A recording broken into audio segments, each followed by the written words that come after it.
Hello and welcome to another episode of the B2B Leadership Podcast. I'm your host, Nils Vinje, and today my guest is Nadia Carta. Nadia, welcome to the show. Hi, everybody. Nice to meet you. Thanks for having me.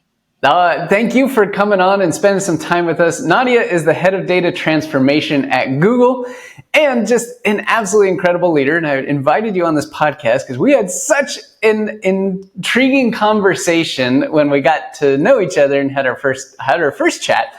I wanted to dig in a little bit, and I'm going to start with one of the most important things I took away from our conversation was that element of sparking your zeal, because this is all over your LinkedIn profile. It's in a big way a large part of what you do. And could you share a little bit about what it means to spark your zeal? Wow. Well, thank you for asking me this very question. I'm very passionate about zeal in general. Where do I begin? You know, Nils, I've always been one of those kids that was very bubbly and energetic, and this trait in my life really stayed with me throughout high school, college, and eventually the work environment.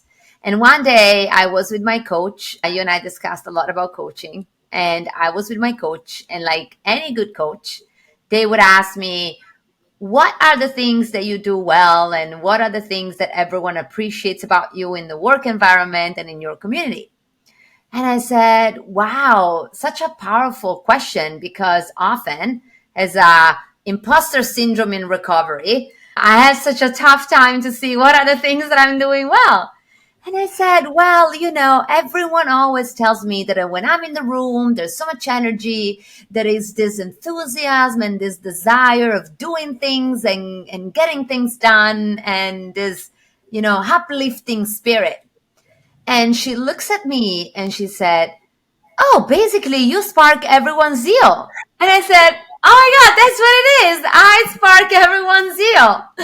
And so this became very quickly kind of my tagline, to the point that when people see me, they even say, oh my God, Nadia, I sparked my zeal this way. Or Nadia, you sparked my zeal in this speech or in this event. And so this is what I've been brought into this world, my life purpose, if we can call it, to really re-energize people, re-energize lives and souls, and dissolve that inertia that is very normal. I mean, we're all humans, and just make sure that we are living our lives at our best with zeal for everything that we do. I love it. That's absolutely wonderful. And sometimes, you know, it hits, right? When you're searching for one of those answers, a coach asks you a powerful question, you're thinking about it, and sometimes it's hard for us to have the words. So that's so cool that inside of a coaching relationship, you were able to get clarity that you needed, and it sparked your zeal and went down a whole different direction. That's absolutely wonderful. All right. Thank you for bringing it full circle. Absolutely. And I thought that was one of the most interesting things when I saw your LinkedIn profile for the first time when we got connected. And I also noticed, you know, you're head of data transformation at Google, and you've been at Google for how long is it now? 14 years and 3 months. Wow. Okay. 14 years and 3 months inside of one of the most amazing companies in the world. Looking back at your trajectory through Google from a leadership perspective, what are some of the most important lessons and things that you've learned along the way? Because surviving and thriving inside of one organization for 14 years is an incredible accomplishment. And no, there's probably lots of ups and downs, which we'll get into a little bit. But what are some of the most important things you've taken away from your experience and tenure at Google? Thank you for this wonderful question. It's always a good moment to reflect and look back on what are the learnings and what are we taking with us from the journey. I would say I try to distill it to three. I'm a big three person in my language. I think that it helps me and the others remembering what I'm saying. And it truly helps with the structure and the framework on the thoughts. So my three learning at Google for surely will be number one, the curiosity. I've always been a curious individual before than a professional, before than anything else, always curious about other people's lives, always curious about whatever events that were going on. Probably that's why I decided to become a coach, because asking questions has always been very natural to me. And I saw very quickly in my career at Google that by being curious, I was able to access any possible environment, and every door was being opened to me because people saw that I had a genuine interest in whatever they were doing and whatever they were getting busy with. So curiosity, most definitely number one.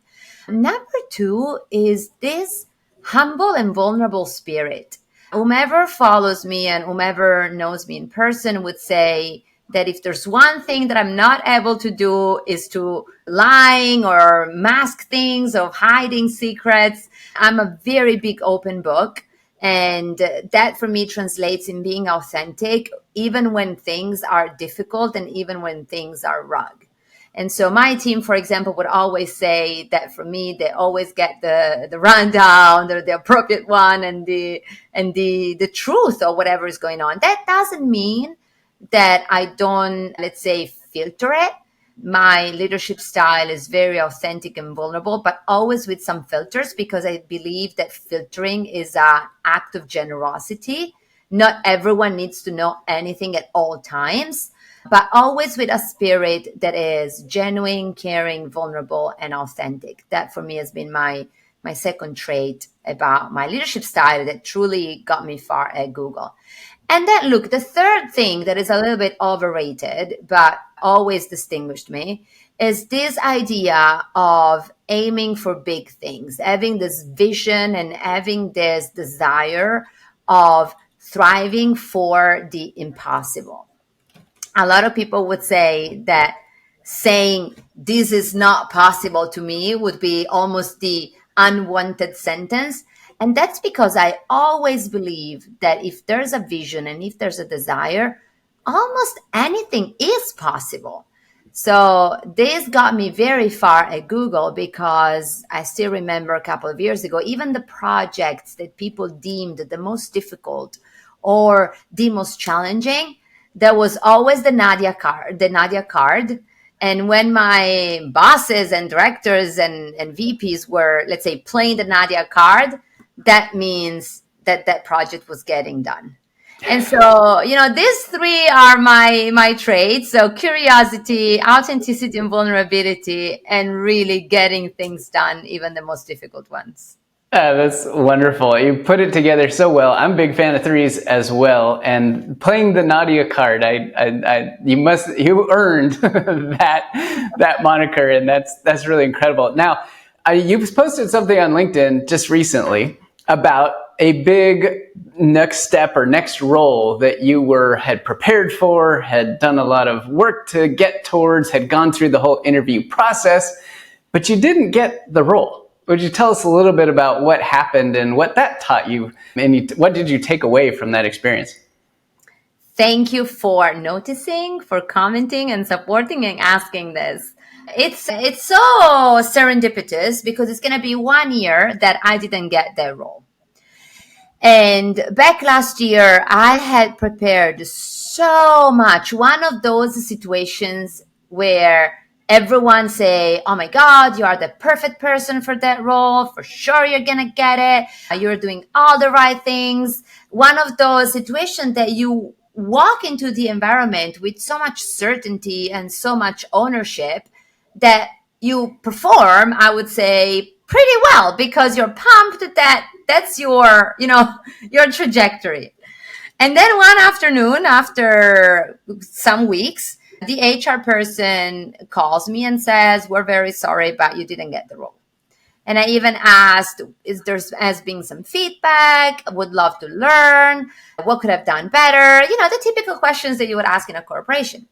And I was told, well, you did everything well. And right at this moment, there was simply another candidate that was stronger and more in line with the job.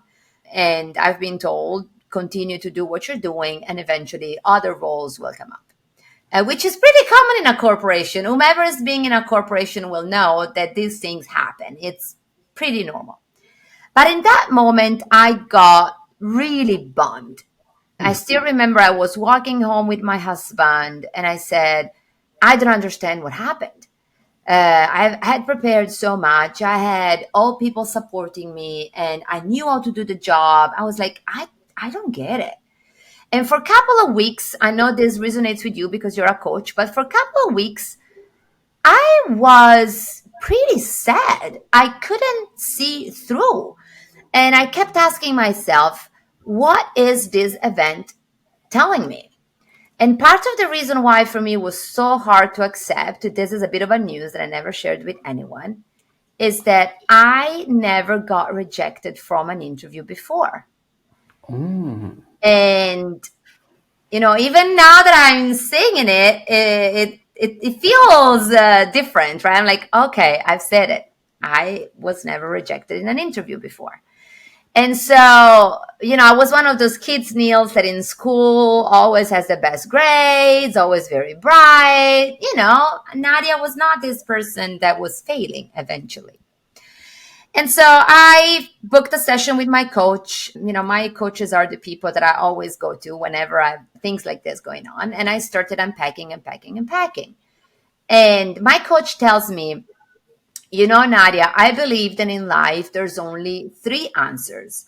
There's yes, there's not yet, and there's something better is coming. And I was like, whoa, I never thought it that way. Something this simple in that moment was so powerful and came to me like a thunderstorm. I says, whoa, what's going on? And I sat down in meditation. I'm a very spiritual person. And I sat down with my journal and I said, what is the something better that is coming to me? What am I to discover that if I would have taken this role, I would have not discovered? Like, what is it, right? And I started unpacking and packing. And, I'm also an action led person. I'm a corporate ninja. And so, doing things, I meditate, but eventually I got to do something. And so I sat down again with my business consultant this time. And I said, listen, this, and this, I'm feeling this fire inside my heart. I need to channel it. Like if I'm not getting this role, which was my next job, I said, what am I doing? Like this job, I already know it. I'm already mastering it. What is my next thing that I have to tackle? Well, listen, 1 year later, I launched this movement, Spark Your Zeal. They came in one of these sessions because the fire is eventually the zeal. And this fire, I needed to channel it somewhere and help people dissolve inertia, like I was helping myself dissolving my inertia. And so I found that Spark Your Zeal. I started writing a journal that I hope is going to see the light soon. I had desired to write my book, which eventually I did. And I launched my own podcast about leadership because I said, I have so much to say, and there's so much in my bones and in my, blood that I cannot hold it. And if with my words, someone else can be inspired, let it be. Wow. Wow. That was a powerful story. Now, let me ask you, if you had gotten the promotion in that next role, do you think it's possible that you'd be where you are today with regards to the Spark Your Zeal, your book, your podcast, all those other things? Would they have happened anyways? I'm sure that they would have not happened. Wow. And here's the reason why.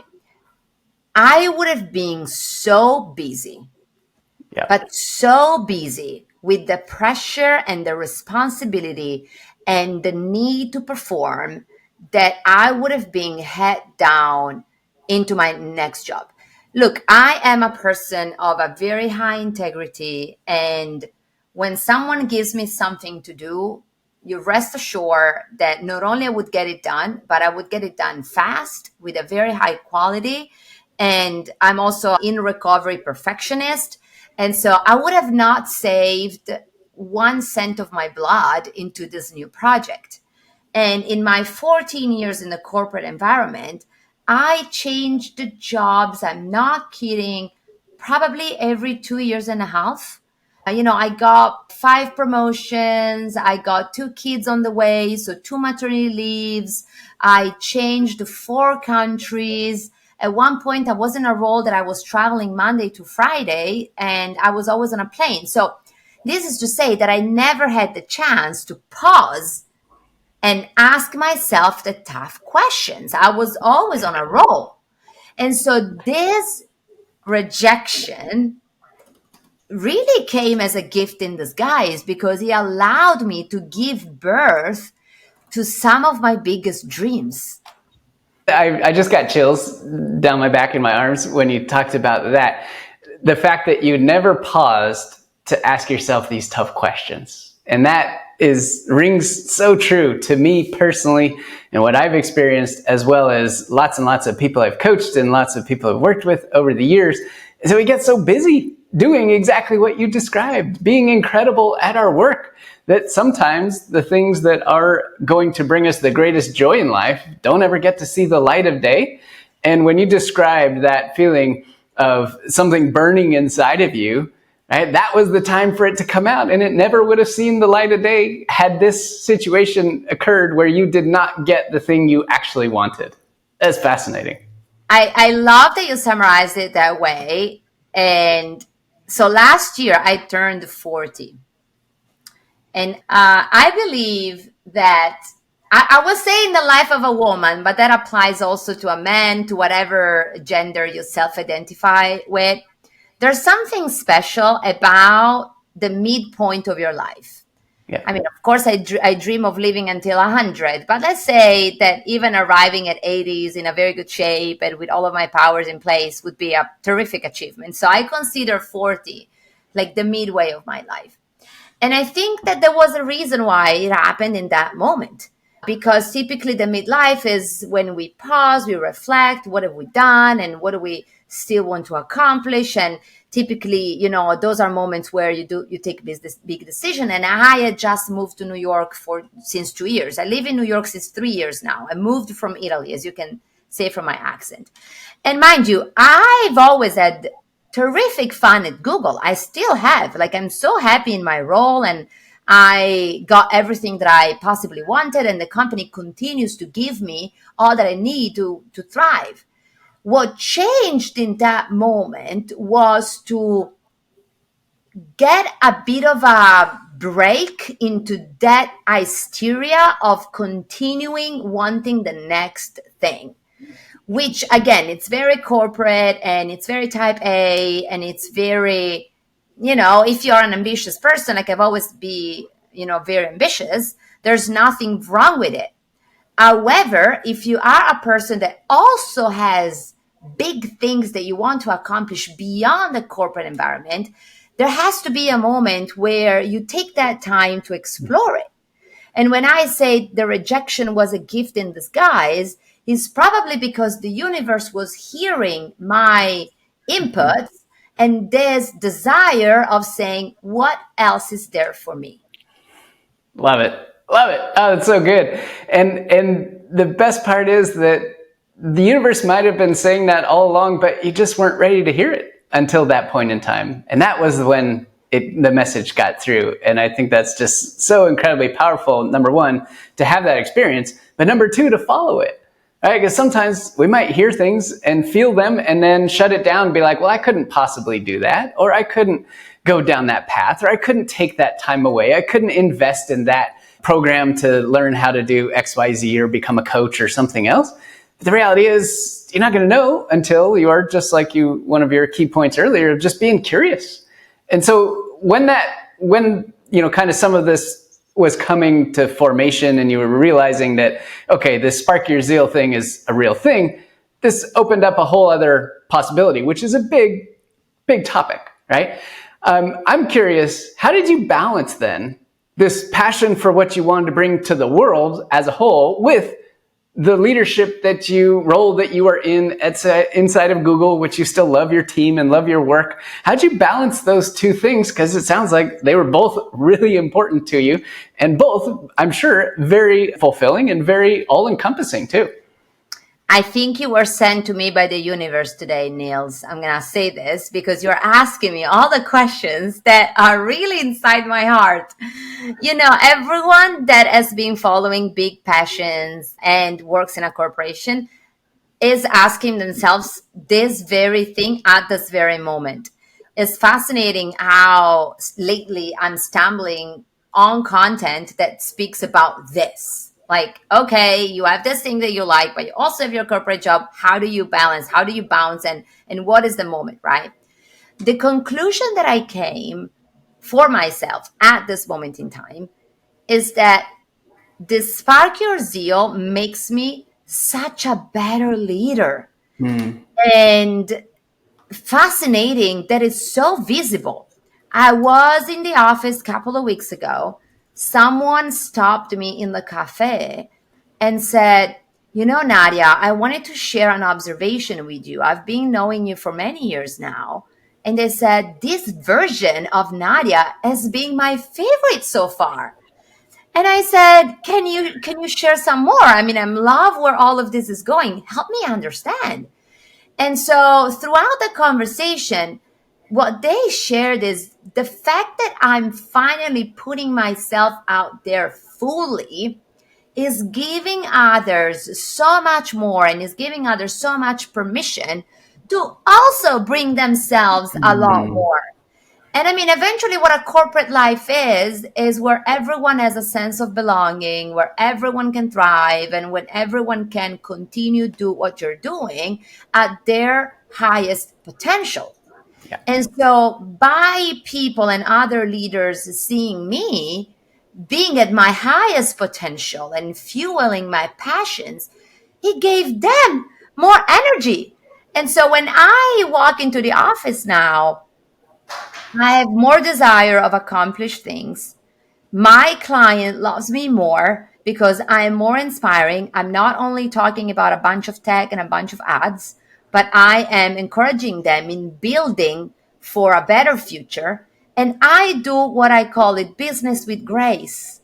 About the numbers, it's not only about the plans, it's also about the programs, but mostly it's about bringing together a next generation of humans that are fulfilling themselves while also doing meaningful work. So, long story short, for me, the balance in fueling each other, one makes the other one more rich.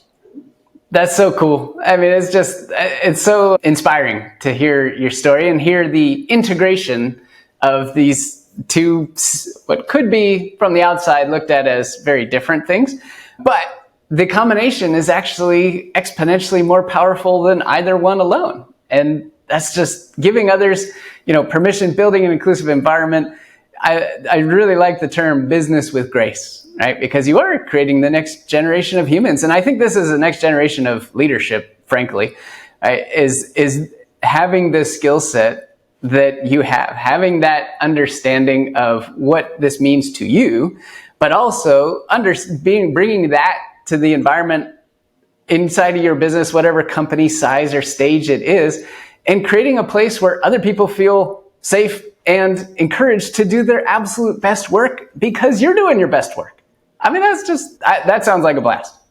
It is. And look, I'm going to say this as a last sentence on this. I've been asking myself so many times, is this the time to quit? Is this the time to change? And all of it. And I've always answered, the company needs you now more than ever. And I believe that there's a reason why I've been put in the place I am right at this moment, because we need to transform. And the more I'm able to scale, the more voices I'm able to put together, and the more ears I'm able to connect to hear this way of doing business, the better it's going to be for everyone. Yeah. Yeah. Agree. And it all starts with you, right? You're the perfect embodiment of the sentiment that I call being the CEO of your career. You are in charge. You figure this out. You have coaches that you employ just like I do. I run my own business, but I still hire coaches because I can't coach myself. It doesn't work, right? But you put everything into motion that has brought you to this point today. And as you said, there's a reason why you're here. And there's a reason why your leadership style is infectious and works. And you are spreading zeal not only within Google, but also outside. And I think that's absolutely wonderful because it shows that you are in true alignment with who you are as a person and who you are as a leader. And everybody that you come into contact with and everybody they come into contact with ultimately benefits. Thank you for saying this, Nils. It's giving me emotions, probably a little tears, because sometimes it's hard to listen it from other people, and hearing you saying it really fills my heart because it means that this work is seeding and is growing. Yeah, 100%. And it is the absolute necessary work. Right? Leadership has transformed over many years and is no longer anything related to what it was 20 years and even 30 years ago, right? Where you work with one company forever and you just, try to get by and you just try to hit some numbers and you just no, it's about people. It's always about people. And in order to help other people, you got to lead yourself first and you got to figure these things out. And there's a space for it. There's a place for it. There's people to help you, like Nadia, like myself, like a million others out there. But it has to be directed by the individual. This is the key, the catch on being the CEO of your career. There is nobody else who could have ever come to you and said, Nadia, here's what you need to do in order to discover this and build a meaningful life. It just never would have worked, right? So it has to come from within us, but the more drive that you have, just like you shared, and I've been down a similar path of discovery and asking myself those tough questions that I put off for a long time, led me to exactly where I am, where I can have the greatest impact that I want on the world as well. Yes. And you said one thing very important that I want to underscore. You said you have to be ready to hear it. Yeah. And too often there is a lot of noise and we're not able to hear it. And when is the right time, that's when we can hear it. So I love what you said. Awesome. Okay, so let's dig on that as one last kind of dig in on a topic here, because that one is an interesting one, and it doesn't always feel like there's time to pause and hear it. Like in your case, in your story, there was a point at which you didn't get the job and it kind of forced you into this really reflective stage. At my point, various things happened a few times, but I've had to be forced into being open to it there. So having gone through that, and I'll share my advice too, but having gone through that, what would you say someone should think about or pay attention to, or as a way to open up listening to what is inside of them or what the universe is telling them, if they're in a role that's like what you were describing you were potentially going to be in, where it's 24/7 and there's no chance to reflect and it's just go, go, go, especially in challenging economic times like we're in. What advice would you say to somebody, a leader in that position, where maybe they're in a midpoint in their life or career, and they know there's probably something else out there, but they haven't really opened themselves up to it? Yeah, thank you for this very powerful question. Here's my advice and what I learned eventually. It is possible to make sure that we are living our life with everyday pauses. And what do I mean by that? By embracing a practice of mindfulness and meditation on my daily routines, and I want to underscore daily, as well as journaling. So 3 things: mindfulness, meditation, and journaling. That truly helped me in making the listening to myself a practice instead of waiting for the moment. And by making it a practice, I'm now able to detect on a daily basis my state. And I'm able to observe and saying, that project that someone wants me to handle, that doesn't feel right with where am I going from a goals perspective. Or that event that people want me to involve with or to speak at or whatever is not in alignment with what do I want to build further.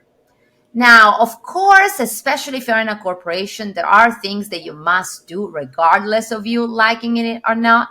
But the goal here is not to remove it all. is to have boundaries and to actively manage it so that you put yourself in a position where more often than not, you are doing things that you are in alignment with, things that are raising your vibrations, and things that have a net positive impact on your development. And then, so the daily practices, right? Like mindfulness, meditation, and journaling. And then, look, I will repeat it because I'm a fond proponent of this, not only because I'm a coach or you're a coach. I actually don't exercise the coach practice anymore. So if people want me as their coach, unless unless you become my best friends, that is impossible. Kidding. I mean, I still do it for some people. But for me, coaching now is a way of living. It's not anymore just a profession or a practice. It's the way I conduct myself. Do make yourself a favor and find your coach. There are so many coaches out there in any possible field. The reason why this is important, I have two coaches myself, not one, two.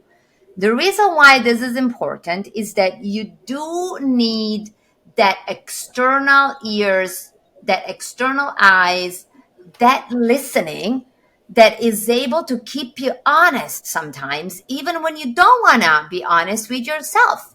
So when people ask you those fierce and genuine and caring but strong questions about your life, about where you're going, and about what you're building, that really puts you in front of a mirror and that confronts you with your desires, your dream, and your walk of life.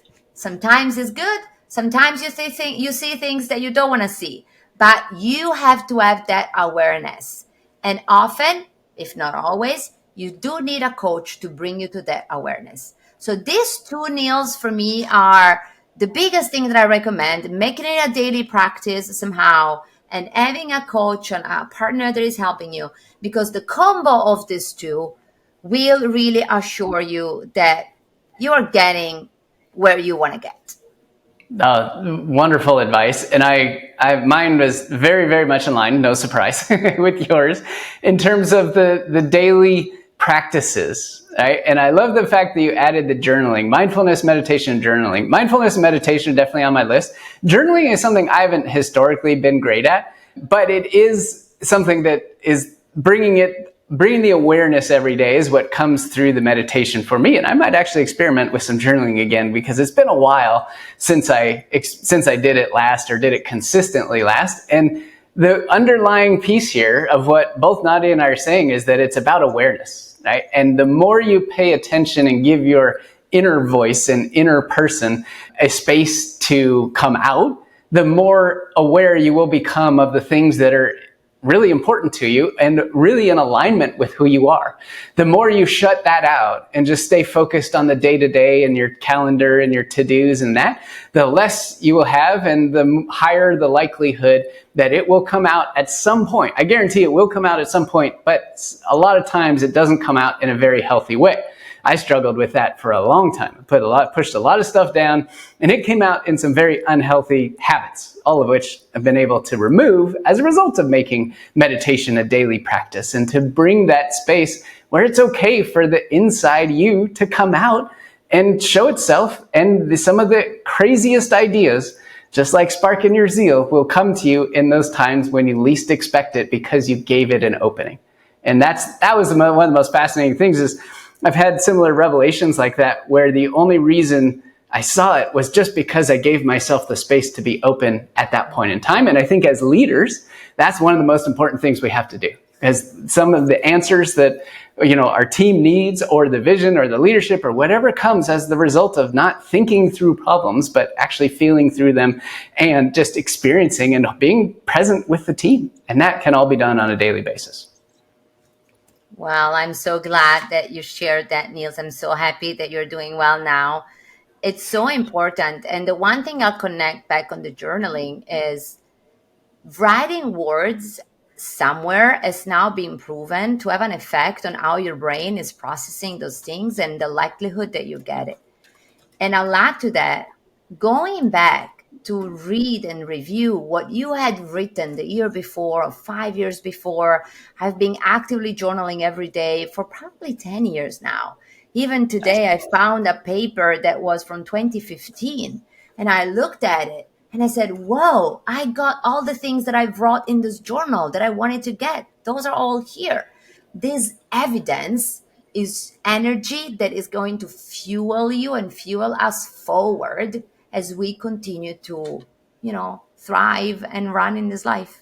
Such good inspiration, and you got me going. I'm gonna experiment with journaling again. I'm gonna bring it back in and see what comes next, and see what open myself up to the inner piece of me that may, even despite a daily meditation practice and others, may still be trying to get out. And I will bring that to everybody I work with, and I will be better for it. They will be better for it. We all will be better for it. So thank you. I love it. Awesome. Well, Nadia, it's been an absolute blast talking leadership, coaching, personal reflections, life evolution, all things with you this afternoon. And thank you so much for your time. Where can people go to learn more about Spark Your Zeal? Your LinkedIn profile, website, what would you like them to go to? Thank you. It's been such a pleasure to be here with you today. Your questions were absolutely fabulous. You can find me on LinkedIn under Nadia Carta. That is NADIACARTA. I accept everyone. I truly believe that it's a gift of energy. So I welcome your connections. And you can sign up for my mailing list at nadiacarta.com-list. That is LIST. And then listen, the word is a word of love and energy, and is the one thing that is free. And I encourage everyone just to be compassionate with each other and support each other in this walk of life that is all about making dreams come real. So I'm happy that today you had me here, and I hope that we will stay in touch. Oh, absolutely. Definitely stay in touch. Thank you so much. We'll include links to everything Nadia mentioned in the show notes. Thank you so much, Nadia. Take care, and we'll talk to you soon.